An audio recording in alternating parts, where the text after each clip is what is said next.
오늘은 디도서부터 베드로 후서까지의 말씀입니다. 이제 거의 다 왔습니다. 난 진작에 포기했는데 여러분 우리 평생 예수 믿으실 건데요, 여러분 포기라는 건 없습니다. 오늘 주시는 말씀이라도 잘 들으시고 여러분 마음에 담으신 다음에 성경을 보시면 아마 많은 부분들 하나님께서 은혜로 열어주실 줄 믿습니다. 디도서도요, 사도 바울이 쓴 편지입니다. 그의 도용어자인 디도에게 쓴 편지이기 때문에 저자는 당연히 사도 바울이고요, 저장 연대도 주 63년경입니다. 내용은 장로들을 임명합니다. 일꾼들을 세우기 위한 거예요. 그리고 다양한 사회적 집단들에 대한 교훈. 이게 무슨 말이냐? 거짓 교사들이 있었다 이거예요. 그러니까 거기에 복음 하나만으로 이렇게 있는 것이 아니라 여러 개 집단들이 막 형성된 거예요. 그러니까 거기에 대해서 복음으로 싹 정리를 하고 복음의 일꾼으로 탁 세우는 거예요. 그거에 대한 말씀을 주는 거예요. 그러면 그 거짓 교훈이라는 건 뭐냐? 이제 강조점에 보시면 은혜의 복음은 유대 율법에 근거한 거짓된 교훈과 대조됩니다. 이 여러 가지 거짓된 교훈이 있는데 그 중에 대표적인 게 하나가 뭐냐면 율법에 근거한 거예요. 여러 대표적인 게 있어요. 그 중에 하나가 율법을 의지해야 된다. 여러분 이게 그때만 있는 게 아닙니다. 지금까지 있습니다. 이 기본적인 양심의 뿌리를 두고 있기 때문에 굉장히 무섭습니다. 그리고 이게 쉽게 정복이 잘 안 됩니다. 자유함이 없어요. 우리나라도 그래요. 우리나라는 율법은 없는데 유교가 있어요. 유교가 굉장히 깊이 들어가 있기 때문에 자유함을 잘 못 누려요. 그래서 은혜는 기독교로 받고 집에 가면 유교로 살아요. 정말이에요. 되게 심각합니다. 복음이 내 삶을 완전히 뒤집지를 못해요. 굉장히 나를 묶고 있는 거예요. 거기도 그랬다는 거예요. 둘러보기 여러분 구조를 보시기를 바랍니다.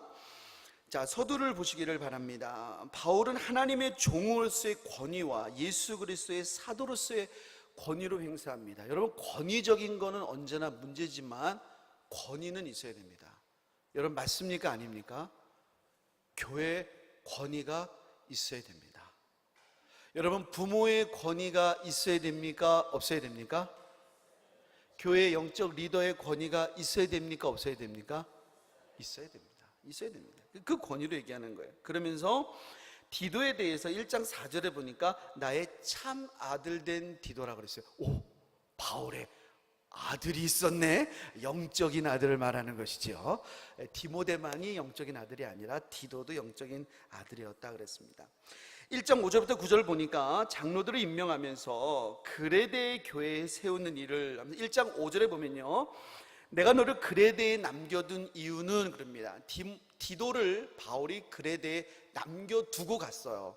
그 이유가 장로들을 세우기 위함입니다. 여러분 그레데에 대한 그 지도가 여러분 교환에 보이시죠? 둥그런 지도에 그레데는 여러분 섬이에요. 섬. 지금의 크레타 섬입니다. 한번 크레타 섬 지도를 보여주시겠습니까? 아름다운 섬이죠. 지금도 있는 섬이에요. 여기다 남겨둔 이유가 뭐냐? 일꾼들을 세우는 것입니다. 그 일꾼들이 세우는 그 장로들에 대한 그 내용은요, 디모데전서 3장에 있는 것과 비슷합니다. 거기서도 동일한 기준으로 장로님들을 세워라. 그런데 책망할 것이 없고 도덕적인 순결과 절제, 인격이 중요해요. 그러니까 리더를 세울 때는 얼마나 많이 아느냐가 중요한 게 아니라 그 알미 얼만큼 삶으로까지 묻어나느냐가 중요해요. 그래서 빨리 세우는 게 아니라는 거예요. 언제나 중직들은 시간이 있은 다음에 세우라고 꼭 나오죠.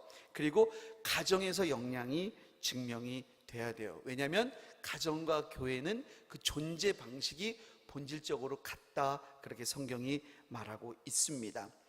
1장 10절부터 16절은 거짓 교사들에 대한 내용입니다. 2장부터 3장 8절은 거짓 교사들과 대비되는 그리스도인의 생활인데요, 여러분 이 그리스도인들의 생활에 대한 내용들이 이게 쭉 나오는데, 이 그리스도인들의 생활이나 앞에서 언급된 이 장로님들에 대한 생활이나 사실 크게 다르지 않아요.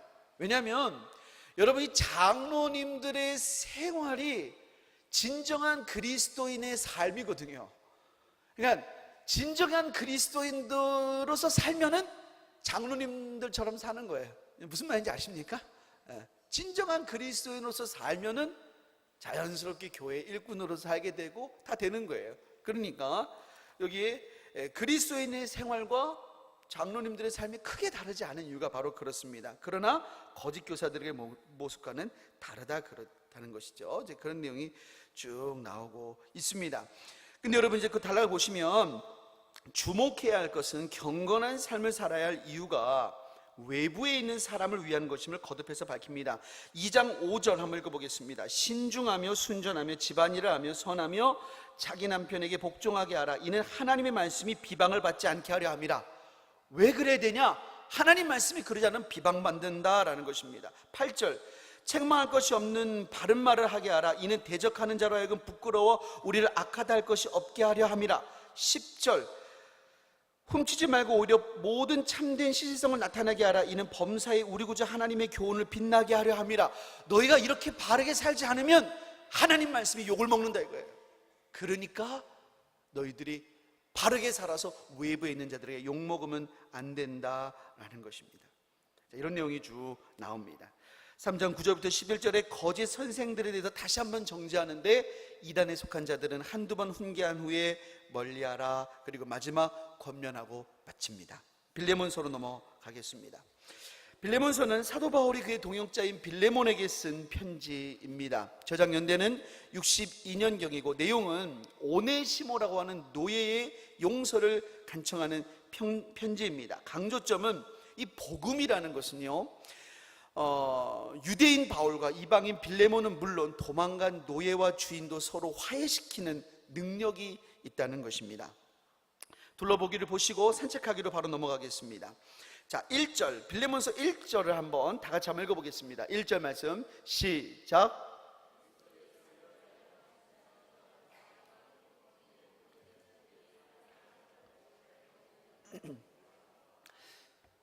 아까 디도서에서는 사도요 이런 얘기가 나왔는데, 여기서는 갇힌 자라고 했어요. 왜 여기서 사도나 그리스도의 종이 아니라 갇힌 자라고 표현하고 있습니까? 왜 그러냐?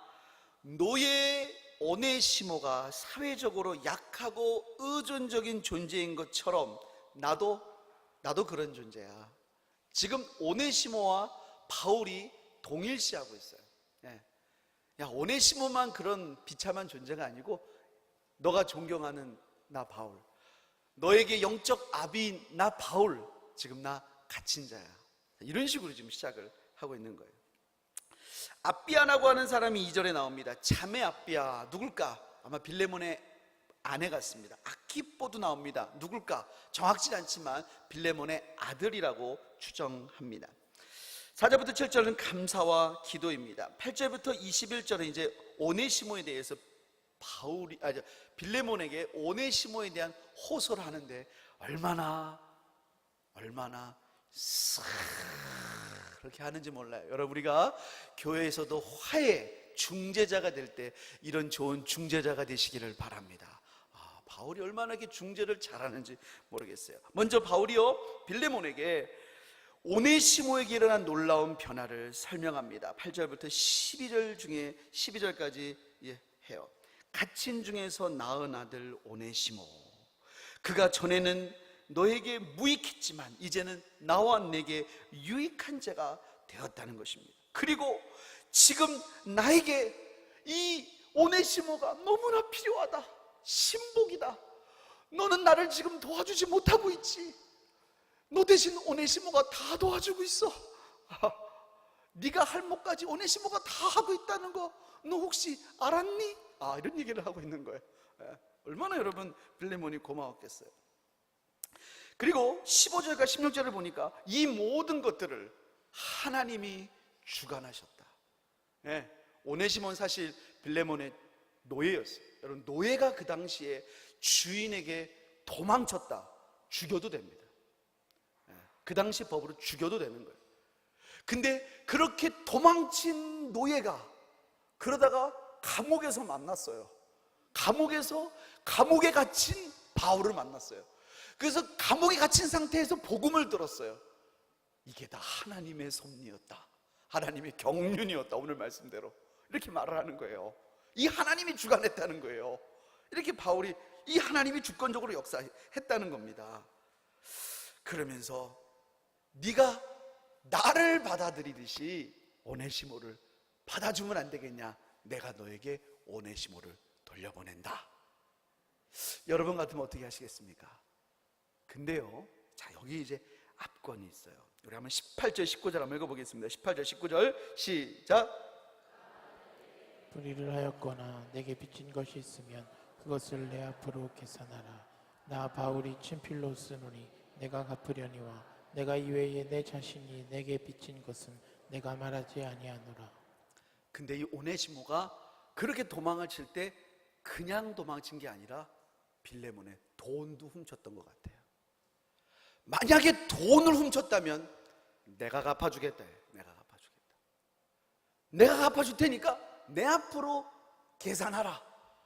그러면서 한마디는 해요. 그러나 네가 나한테 빚진 거는 내가 말하지 않겠다. 그럼 빌레몬이 뭐를 빚졌냐? 영적으로 빚졌어요. 아, 바울이 고단수예요. 네가 나한테 영적으로 빚진 건 있다. 네가 구원받고 말씀 듣고 뭐 이런 거는 내가 너한테 그렇게 말씀 전하면서도 일절 돈 받지는 않았는데 내가 그 얘기는 한마디도 안 한다. 한마디도 안 하지만 오네시모가 훔친 돈은 내가 갚을게. 받아줘라.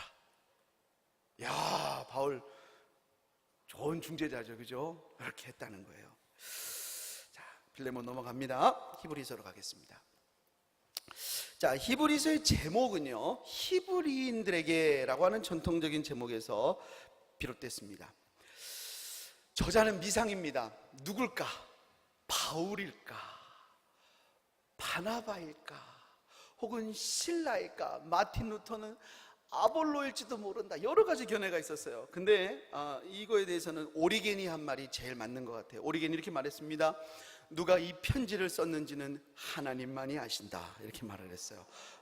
언제나 이렇게 말하면 참 여러분이 시험 답에 이 답은 하나님만이 아신다 쓰시면요, 네 점수도 하나님께 받아라 이렇게 답을 주십니다. 저장연대는 주 70년 이전입니다. 우리가 계속 들었듯이 주 70년에 예루살렘 성전이 무너졌습니다. 성전이 무너졌을 때는 더 이상 제사 제도가 없어져요. 이건 굉장히 충격적인 일입니다. 여러분, 이거는 그 유대인들의 역사 속에 우리가 상상할 수가 없는 일이에요. 그냥 뭐 교회 하나가 무너졌다 그 정도가 아니에요. 예루살렘 성전이 무너졌다. 지금까지예요. 지금까지 무너지고 지금까지입니다. 그렇기 때문에 굉장히 충격적인 일이었어요. 근데 이 히브리서의 그 시제라든가 이 분위기라든가 주제가 보면은 제사 제도가 진행되고 있는 형태로 나와요. 제사 제도가 현재 운영되고 있는 형태로 나와요. 그래서 대부분의 학자들은 70년 이전에 히브리서가 기록됐을 거라고 봐요. 이해되시죠? 그래서 이건 70년대 이전일 거라고 거의 대부분 봅니다. 그리고 특별히 이거는 누구에게 쓴 거냐면 이 히브리인들에게라고 하는 성경이 뭐냐면요, 이게 예수님을 믿었지만 특별히 유대인 그리스도인들에게 쓴 거예요. 이 그리스도인들 가운데 크게 두 부류가 있는 거예요. 어떤 부류가 있냐면 이방인 중에서 예수 믿은 사람이 있어요. 이 사람들의 문제는 뭐냐면 이방인 중에 예수 믿은 사람은 예수 믿은 다음에 다시 옛 습관, 옛 놀던 습관이 문제가 되는 경우가 많았어요. 이 서신서에 보면 다시 옛날 놀던 습관으로 가려는 게 문제가 됐고, 유대인들은 뭐가 문제가 되냐면 다시 유대교로 이끌려는 문제가 있는 거예요. 그래서 할례가 뭐 필요해, 뭐 예를 들면 제사가 필요해. 특별히 히브리서 같은 경우는 뭐냐면 너 다시 제사 제도가 필요해 라는 거예요. 여러분 생각을 한번 해보세요. 이 사람들이 일평생 제사 문화에 살다가, 일평생 희생 제사 문화에 살다가 갑자기 제사 제도를 딱 끊고 살았단 말이에요. 그러면서 그것이 막 성령 충만할 때는 좋았어요. 그게 없어도 막 하다가 이게 어떤 성령이 아주 뜨거운 시기가 조금 이렇게 조금씩 줄면서 조금 이렇게 차분해지면서 조금 차분해진 거예요. 근데 여전히 유대교인들은 뭔가를 한단 말이에요. 의식이 있단 말이에요. 좀 우리가 뭔가 없는가? 마치 성령 충만하지 않으면 기독교가 천주교를 보면서 쟤네가 뭔가 좀 있나? 이런 생각이 들 수 있는 것과 비슷해요. 이해되십니까? 하여튼간 그런 상황이에요. 그런 상황에서 내용은 뭐겠습니까? 그리스도는 어떤 천사나 제사장이나 옛 언약의 제사보다 위대하시다. 그러므로 이런 큰 구원을 떠나지 말고 믿음으로 그리스도 안에서 발견되는 참된 안식을 붙들며 인내하라. 이런 게 되겠죠. 그래서 강조점은 예수의 우월성에 포커스가 있게 되는 것입니다. 그래서 여러분, 이 히브리서 저자는요, 예수 그리스도를 위대한 대제사장으로 묘사를 하고 있습니다. 지금 제사제도가 살아있는 거예요, 유대교에. 근데 그 제사제도가 진짜가 아니라 예수가 하신 제사가 진짜 효력 있는 완전한 제사일 뿐만 아니라 예수님이 진짜 대제사장이시다. 그렇다면 어떻게 예수님이 진짜 대제사장이시냐? 그분은 레위지파가 아닌데 이제 이 문제가 나오는 거예요. 이 문제를 이제 히브리서가 아주 자세히 풀고 있는 것입니다. 하나하나 산책하기 위해서 보겠습니다. 먼저 1, 2장. 예수 그리스도는 천사보다 뛰어나다는 것입니다. 우리 한번 히브리서 1장 14절 한번 읽어보겠습니다. 히브리서 1장 14절 시작. 모든 천사들은 섬기는 영으로서 구원받을 상속자들을 위하여 섬기라고 보내심이 아니냐. 예, 천사는 섬기는 영으로서 이제 1장 1절부터 쭉 나오는데 그 하나님의 아들을 섬기고 또 구원받은 천사들은 구원받은 상속자를 섬길 뿐만 아니라 특별히 하나님의 아들이신 예수님께서 부리는 그런 영에 불과한 것 아니겠습니까? 그런 예수님의 유일무이한 특성으로 나타나게 되십니다. 그런데 여러분 2장부터 보면은요 또 아주 특별한 내용이 나와요. 우리 한번 2장 9절을 한번 읽어보겠습니다. 2장 9절 시작.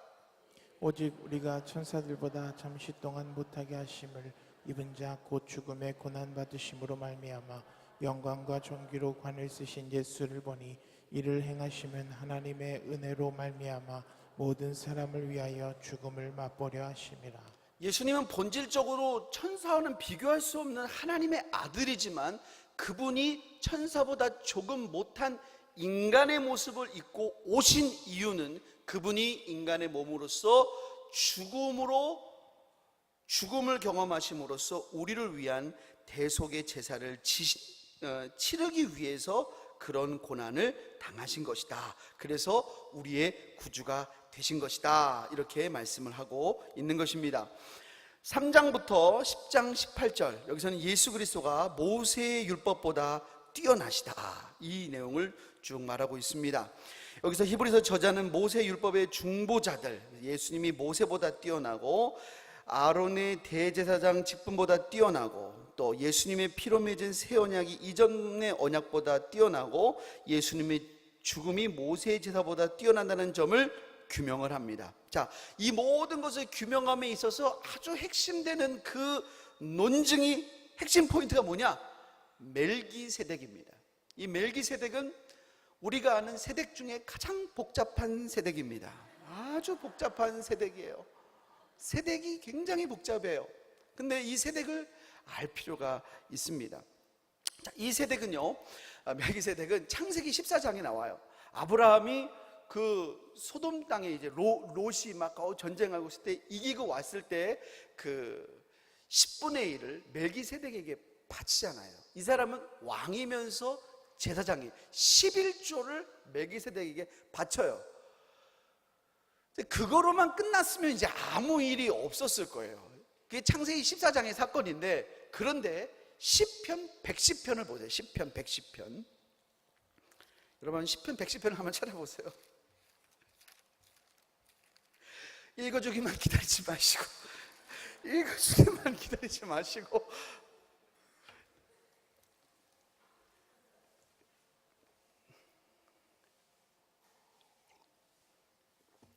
시편 110편을 이런 기회가 아니면 찾을 일이 없으시니까 한번 찾아보세요. 시편 110편은 메시아 시편이라고 합니다. 예수님도 이것을 메시아를 말하는데 인용을 했어요. 자, 시편 110편 1절을 보면 여호와께서 내 주에게 말씀하시죠. 여호와께서 내 주에게, 지금 다윗이 보고 있는 거예요. 여호와가 계시고 내 주가 계셔요. 그래서 여호와가 있고 내 주가 메시아예요. 이해가 되십니까? 여호와께서 내 주에게 말씀하시는 거예요. 그런데 이제 4절 한번 보겠습니다. 4절 시작. 여호와는 맹세하고 변하지 아니하시리라. 이르기를 너는 멜기세덱의 서열을 따라 영원한 제사장이라 하셨도다. 자, 이 예언이 있는 거예요. 그러니까 메시아는 뭐냐면 멜기세덱의 서열을 따라 멜기세덱과 같은 유형의 영원한 제사장이라는 이 예언의 말씀이 있는 거예요. 그래서 이 히브리서 저자 말하는 거예요. 메시아는 어떤 분이냐? 우리 구주는 유다 지파다. 맞다. 레위 지파가 아니시다. 그런데 레위 지파가 온전하지 못했다. 온전했다면 그렇게 여러 번의 제사를 드릴 필요가 없었다. 무흠하였다면 또 다른 별다른 제사장이 필요했을 리가 없다. 그러나 하나님께서는 멜기세덱의 서열을 따르는 한 제사장을 말씀하시고 그 영원한 제사장을 통해서 한 번의 영원한 제사를 예수 그리스도를 통해서 드리게 하셨다는 거예요. 그리고 너는 멜기세덱을 따르는 영원한 제사장이 된다고 하셨고, 거기에 또 110에 보면 내 원수를 내 발등상 되기까지 너는 내 오른편에 앉아 있어라. 이 말이 다 나오거든요. 승리하시고 우편에 앉으시고, 이 말씀들이 다 복합적으로 이렇게 묶여 있는 것입니다. 자, 이렇게 해가지고 예수 그리스도의 그런 우월성을 나타내고 있는 것입니다. 자, 야고보서로 넘어가겠습니다. 자, 야고보서 넘어갈 때 여러분 우리가 이제 소위 말하는 공동서신 또 혹은 일반서신, 이런 말을 이제 우리가 듣게 됩니다.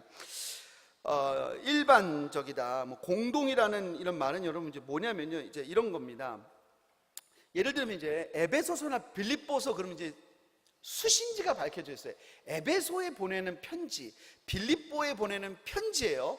근데 이런 공동서신이다, 일반서신이다, 이런 거는 야고보서, 베드로 전후서, 요한 1, 2, 3서, 유다서, 요런 걸 가리키거든요. 야고보서, 베드로 전후서, 요한 1, 2, 3서, 유다서. 이건 뭐냐면요, 수신지로서 어떤 특정 지역이 밝혀져 있지 않아요.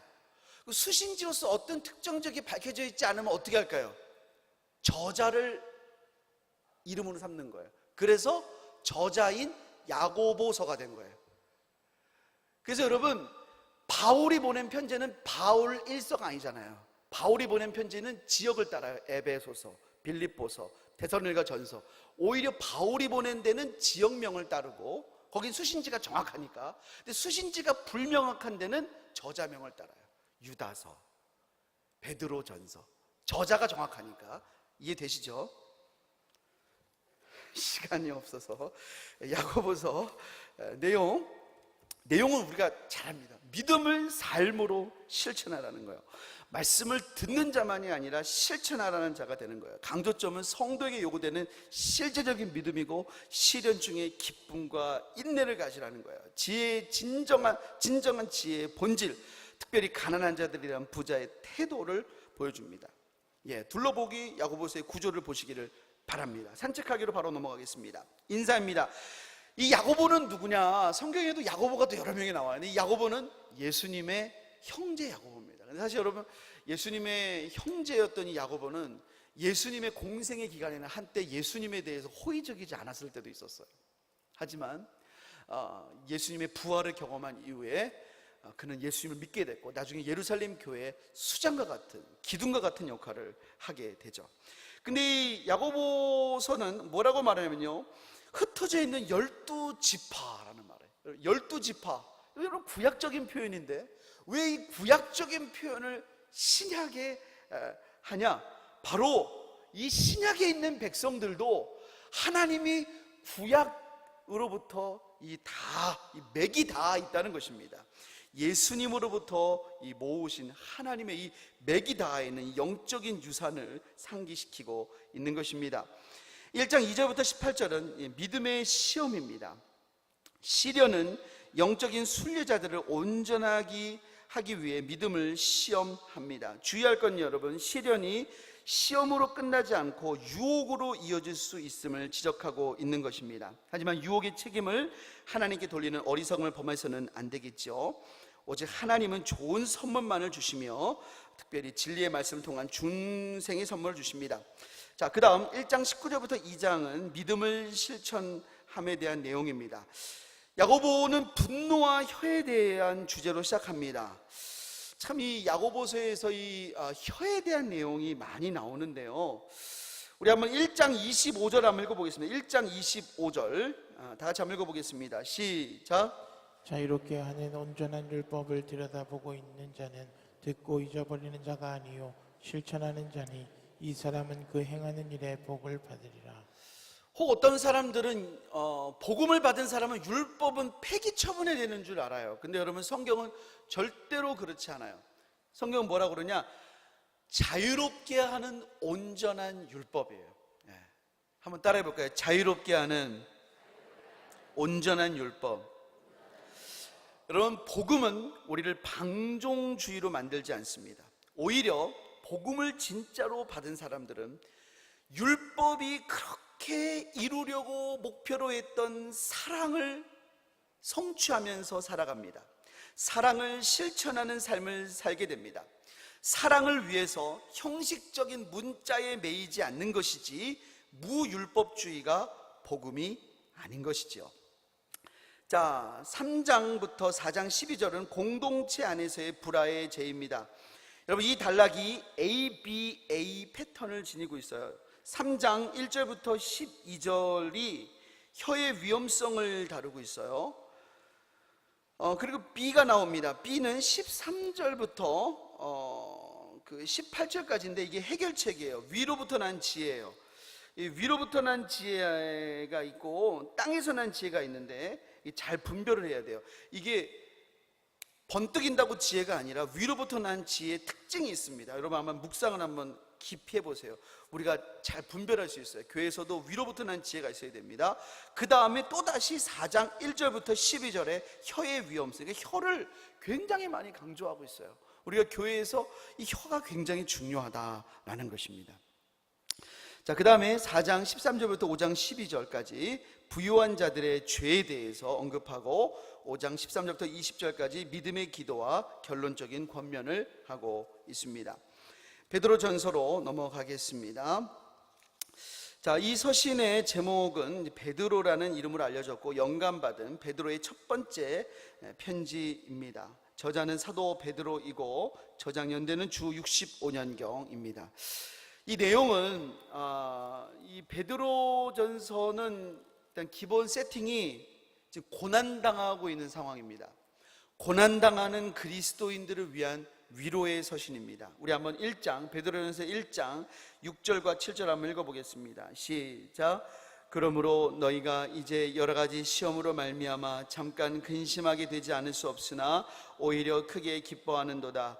너희 믿음의 확실함은 불로 연단하여도 없어질 금보다 더 귀하여 예수 그리스도께서 나타나실 때 칭찬과 영광과 존귀를 얻게 할 것이니라. 지금 그들이 고난을 당하고 있어요. 이 고난을 피하면 안 돼요. 이 고난을 통과해야 되는 상황이에요. 이 고난 앞에서 어떻게 반응해야 될 것인지에 대해서 이제 하나님의 말씀으로 답을 주고 있습니다. 강조점은 의를 위해 고난받는다고 놀랄 것이 없습니다. 왜냐하면 예수님이 그러셨던 것처럼 정당하지 못한 고난이라도 받아들이고 정말로 우리가 마지막 절에 있는 것처럼 우리 미래에 대한 소망은 부활의 확실성에 두고 이 고난을 통과해 나가야 된다라는 것입니다. 둘러보기 보시고 산책하기로 바로 넘어가겠습니다. 1장 1절 2절은 인사말입니다. 1장 3절부터 2장 10절은 나그네로서 구원으로 부르심을 받은 자들입니다. 하나님의 소명과 그의 속성 1장 15절부터 17절은요 하나님이 거룩하시니 너희도 거룩하라. 그리고 그리스도의 구원 사역, 흠없고 점없는 어린 양 같은 그리스도의 보배로운 피, 하나님은 거룩하시고 예수 그리스도의 흠없는 보배로운 피, 자, 이 두 가지를 상기시키면 우리의 삶이 어떠해야 되겠습니까? 자, 이렇게 우리의 삶이 어떠해야 될지를 상기시키고 있습니다. 그게 바로 나그네로서 우리가 어떻게 살아야 될지를 보여주고 있는 것입니다. 2장 11절부터 4장 11절까지는요 적대적인 세상에서 예수님을 믿기 때문에 적대적인 세상에서 하나님께 영광을 돌릴 수 있는 나그네로서 살아가는 방법입니다. 먼저 2장 11절부터 3장 7절은 다양한 이방인의 상황에서, 그러니까 하나님을 모르는 그런 세상의 상황 속에서 구체적으로 적용된 그런 말씀들입니다. 먼저 첫 번째, 주님을 위해서 복종할 것을 요구합니다. 먼저 다스리는 권위에 복종하라고 말씀하세요. 2장 13절부터 17절, 13절 보시면 인간의 모든 제도를 주를 위하여 순종하되 혹은 위에 있는 왕이나, 그러니까 여러분 그것이 뭐 황제 숭배와 같이 하나님의 말씀에 완전히 정면으로 반대하는 것이 아니라면 그리스도인들도 이 사회의 규범을 지키는 것이 하나님의 뜻입니다. 그리스도인이라고 하면서 사회 규범을 어기는 그것이 옳지 않다라는 것이죠. 둘째, 그리스도인으로서 가정에 소속된 노예가 있었습니다. 그러면 이방인 주인들에게 어떻게 되냐? 복종해야 된다. 그런데 그 이방인 주인이 굉장히 불공정하게 다뤄요. 그러면 어떻게 되냐? 그럴 때도 복종해라. 주님이 아신다. 굉장히 여러분 답답하죠. 지금 같으면 막 소송을 걸고 막 해야 되는데 성경 뭐라고 하냐? 그럴 때도 예수님을 생각함으로 참으면 아름답다. 이렇게 말씀하십니다. 마지막으로 이교도를 남편으로 둔, 그러니까 불신 남편으로 둔 그리스도인 아내들은 어떻게 되냐? 그럴 때 또 순종해라. 이렇게 말씀하십니다. 우리 한번 3장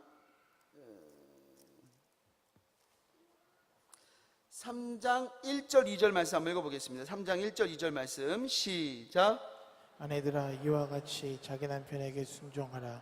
이는 혹 말씀을 순종하지 않는 자라도 말로 맘지 않고 그 아내의 행실로 말미암아 구원을 받게 하려 함이니 너희의 두려워하며 정결한 행실을 봄이라. 너희의 두려워하며 정결한 행실을 봄이라. 이 두려워한다는 건 남편을 두려워한다는 의미보다는 하나님을 두려워하는 행실을 보는 거예요. 하나님을 두려워하며 정결한 행실을 볼 때 이 남편이 그 마음속에 하나님을 향한 마음이 생긴다는 것이죠. 그래서 4장 12절부터 5장 11절은 고난 속에서 인내해야 될 것을 다시 한번 상기시키고 맺은 말로 마무리합니다. 베드로 후서로 넘어가겠습니다. 베드로후서 제목은 1장 1절에 베드로가 썼다는 그 내용이 제목이 되었습니다. 첫 번째 서신과 구별해서 베드로 후서가 되었고요. 저자는 사도 베드로, 저장 연대는 주 66년경. 내용은요, 그리스도의 재림을 부정하고 대담하게 죄를 지으며 사는 거짓 선생들에게서 그리스도인들을 보호하고 그들에게 성장과 인내를 권면합니다. 거짓 교사들이 들어왔어요. 그러면서 예수님의 재림이 없다고 이제 가르치는 거예요. 이제 그들에게 이제 교인들을 보호하는 것입니다. 자, 산책하기로 바로 넘어가겠습니다. 인사말이 1절 2절에 1장 1절 2절에 나오고요. 1장 3절부터 11절 이제 경건한 삶의 원천이 나오는데요. 베드로후서 이 첫 번째 주요 단락에서 베드로는 하나님의 은혜가 경건으로 귀결된다는 점을 강조합니다. 이 부분은 좀 읽어보겠습니다. 우리 4절부터 7절까지 한번 읽어보겠습니다. 시작. 이로써 그 보배롭고 지극히 큰 약속을 우리에게 주사 이 약속으로 말미암아 너희가 정욕 때문에 세상에서 썩어질 것을 피하여 신성한 성품에 참여하는 자가 되게 하려 하셨느니라. 그러므로 너희가 더욱 힘써 너희 믿음의 덕을, 덕의 지식을, 지식의 절제를, 절제의 인내를, 인내의 경건을, 경건의 형제 우애를, 형제 우애의 사랑을 더하라.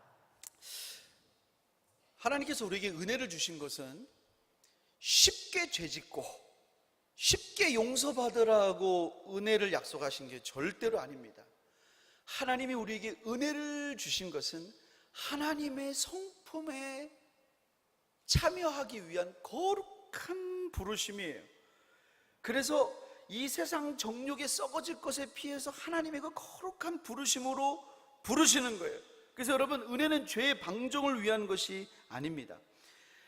정말로 은혜를 받은 사람 안에는요, 예수님을 더 깊이 알고자 하는 그런 거룩한 소망을 하나님이 허락하십니다. 새로운 삶을 살라는 권면, 신자들이 예수 그리스도를 구주와 주님으로 알게 되었을 때 그들에게 허락하신 하나님의 능력과 약속의 바탕을 두고 있습니다. 정말 우리 안에 이런 사모함이 일어나게 된다라는 것입니다. 1장 12절부터 21절은 베드로의 마지막 유언입니다. 여러분, 13절에 보면 내가 이 장막에 있을 동안에 너희를 일깨워 생각나게 함이 옳은 줄로 여기는, 이 장막은 베드로의 육신을 말하는 거예요. 그러니까 자기가 지금 죽을 때가 실제로 이제 몇 년 뒤에 이제 베드로가 순교하잖아요. 그러니까 내가 이 장막에 있을 동안에 너희로 일깨워 주는 게 옳겠다. 그러니까 유언과 같은 말씀이죠. 그럼 뭐를 일깨워 주는 거냐? 16절에 보니까 우리 주 예수 그리스도의 능력과 강림하심을 너희에게 알게 하는 것이, 그러니까 예수님의 재림에 대해서 너에게 확증을 좀 시켜줘야겠다라는 것이죠. 그래서 예수님의 재림을 무엇으로 확증해 주냐? 두 개로 확증해 줘요. 첫 번째는 베드로가 목격한 변화산 사건입니다. 1장 16절부터 18절에 나와요. 내가 변화산에서 봤다는 거예요. 내가 친히 봤다. 그걸 얘기를 하는 거예요. 그러면서 두 번째는 뭐냐? 두 번째는 분명히 성경에 예수님이 다시 오심이 예언되어 있다. 그러면서 19절 말씀 한번 읽어보겠습니다. 19절, 1장 19절 시작. 또 우리에게는 더 확실한 예언이 있어 어두운 데를 비치는 등불과 같으니 날이 새어 샛별이 너희 마음에 떠오르기까지 너희가 이것을 주의하는 것이 옳으니라.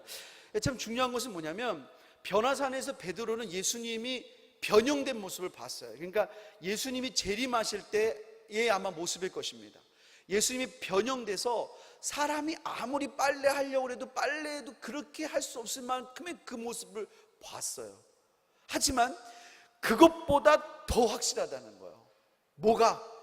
성경에 약속된 예수님이 다시 오신다는 약속이 내가 본 그것보다 더 확실하다는 거예요. 그 분명히 약속되어 있다는 거예요. 그러면서 이제 2장은 거짓 선지자들에 대한 정죄입니다. 그러면서 그 내용이 쭉 나옵니다. 그러면서 이제 그 구약의 예를 2장 4절부터 9절에 들고 있습니다. 구약에도 그렇게 그 거짓 선지자들과 같은 사람들이 그렇게 하나님 앞에 심판받은 것들, 범죄한 천사들, 또 노아의 홍수, 소돔과 고모라의 심판, 이런 내용들을 쭉 이제 말씀을 하고 있습니다. 쭉 보시기를 바랍니다.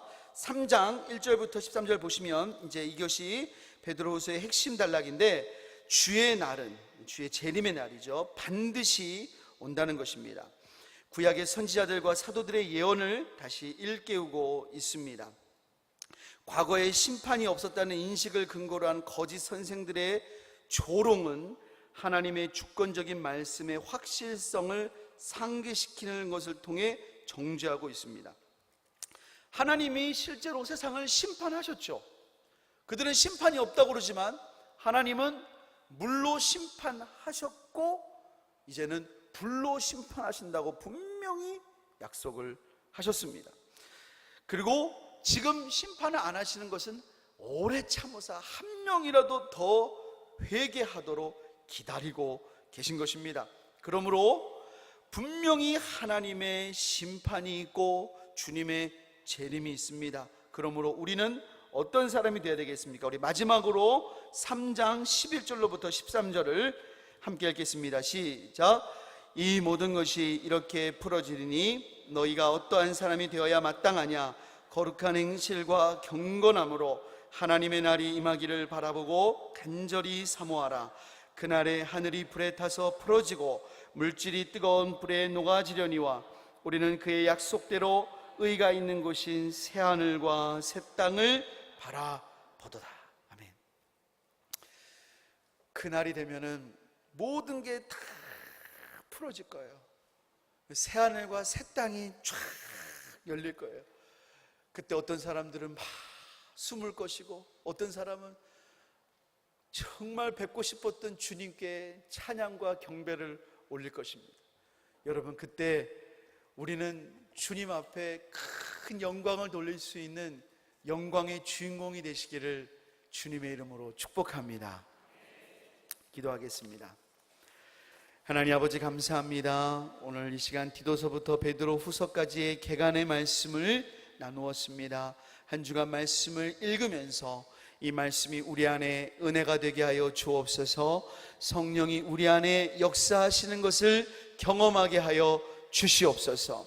하나님, 그래서 이 말씀대로 날마다 깨어서 너희가 어떠한 사람이 되어야 마땅하냐, 경건한 행실로 주님이 다시 오심을 바라보고 늘 깨어서 새하늘과 새 땅을 바라보는 하나님 백성 되게 하여 주시옵소서. 감사드리며 예수님의 이름으로 기도드립니다.